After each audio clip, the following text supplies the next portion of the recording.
Et si quelqu'un pouvait contrôler les êtres humains, non pas avec la force, ni l'argent, mais avec une simple odeur? Une odeur tellement parfaite qu'elle rendrait les gens capables d'aimer, de pleurer, et même de tuer pour elle. Dans une France sale, misérable et oubliée du XVIIIe siècle, au cœur d'un marché aux poissons infesté par la saleté et les odeurs insupportables, une femme met au monde un enfant sous un étal. Elle tente immédiatement de l'abandonner parmi les déchets, mais les pleurs du bébé attirent l'attention de la foule.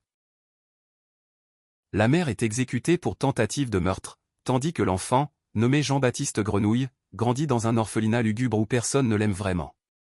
Très vite, les autres enfants remarquent quelque chose d'étrange chez lui. Grenouille possède un odorat hors du commun. Il peut reconnaître une personne à des kilomètres, sentir la pluie avant qu'elle ne tombe, ou identifier des odeurs impossibles à détecter pour un humain normal. Pourtant, lui-même ne possède aucune odeur corporelle. Cette absence le rend presque invisible aux yeux des autres, comme s'il n'existait pas vraiment. En grandissant, Grenouille devient un garçon solitaire, froid et détaché des émotions humaines. Il survit uniquement grâce à son incroyable talent olfactif. Plus il découvre le monde, plus il devient obsédé par les odeurs qui l'entourent. Un jour, alors qu'il travaille comme apprenti tanneur dans les rues de Paris, il sent une fragrance qu'il n'a jamais connue auparavant.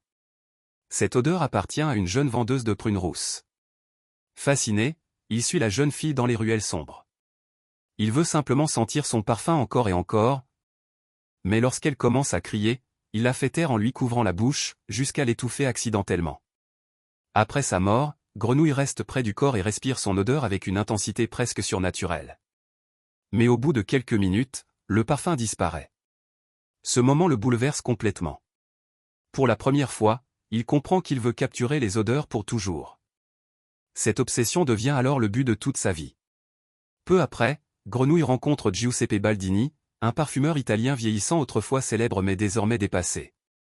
Baldini est incapable de rivaliser avec les nouvelles tendances et risque de perdre sa boutique. Lorsque Grenouille entre dans son atelier, il reproduit en quelques secondes un parfum complexe que Baldini était incapable d'analyser correctement. Le vieux parfumeur est stupéfait. Il comprend immédiatement qu'il a devant lui un génie absolu. Grenouille devient son apprenti et apprend l'art de la distillation et de la fabrication des parfums. Grâce à lui, Baldini retrouve le succès et la richesse. Mais Grenouille découvre rapidement une limite frustrante, certaines odeurs, notamment celles du corps humain, ne peuvent pas être conservées avec les techniques traditionnelles. Cette révélation le plonge dans une obsession encore plus dangereuse. Avant de mourir dans l'effondrement de sa maison, Baldini part la Grenouille de la ville de Grasse, réputée pour ses méthodes avancées d'extraction de parfums. Grenouille décide immédiatement de partir là-bas. Pendant son voyage, il traverse montagnes et campagnes, vivant comme un animal sauvage loin des humains.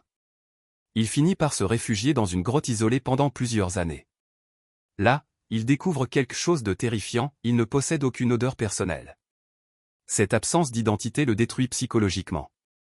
Il réalise qu'aux yeux du monde, il n'existe pas vraiment. À partir de ce moment, il décide de créer le parfum ultime, une fragrance capable de faire aimer n'importe qui, de contrôler les êtres humains eux-mêmes. Lorsqu'il arrive enfin à Grasse, il découvre une ville magnifique remplie de fleurs, de parfums et de raffinement.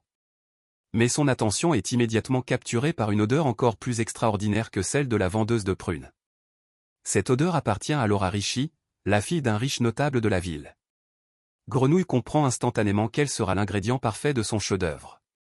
Pour atteindre son objectif, il apprend une nouvelle technique appelée l'enfleurage, qui permet d'extraire les odeurs directement depuis la peau. Mais il expérimente rapidement cette méthode sur de jeunes femmes innocentes. La première expérience échoue. Alors il perfectionne sa technique, jusqu'à réussir. À partir de là, une série de meurtres terrifie Grasse. De magnifiques jeunes filles sont retrouvées mortes, complètement nues, sans aucun signe de violence apparente.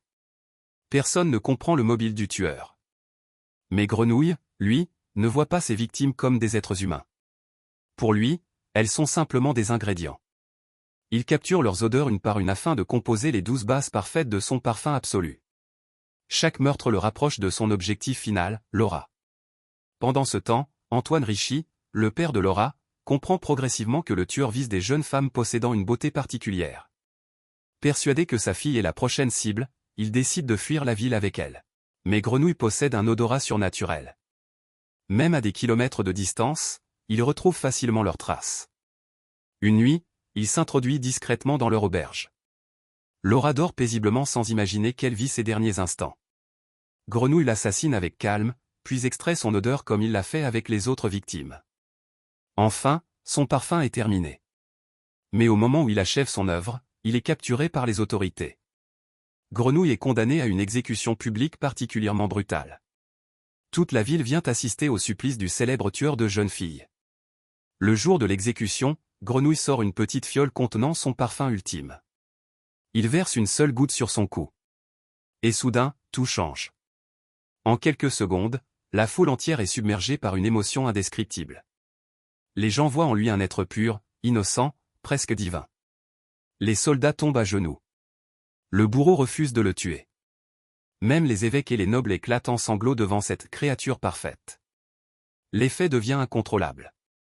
La foule entière sombre dans une gigantesque orgie collective sous l'emprise du parfum. Plus personne ne voit un meurtrier. Il voit un ange. Grenouille comprend alors une vérité terrible. Même avec le pouvoir absolu entre ses mains, il reste incapable d'aimer ou d'être aimé sincèrement. Son parfum peut contrôler les émotions humaines, mais il ne peut pas lui donner une véritable identité. Dégoûté par le monde et vidé de tout désir, il retourne à Paris, là où tout a commencé. Au milieu du marché où il est né, entouré de miséreux et de criminels, il verse tout le contenu du parfum sur lui-même.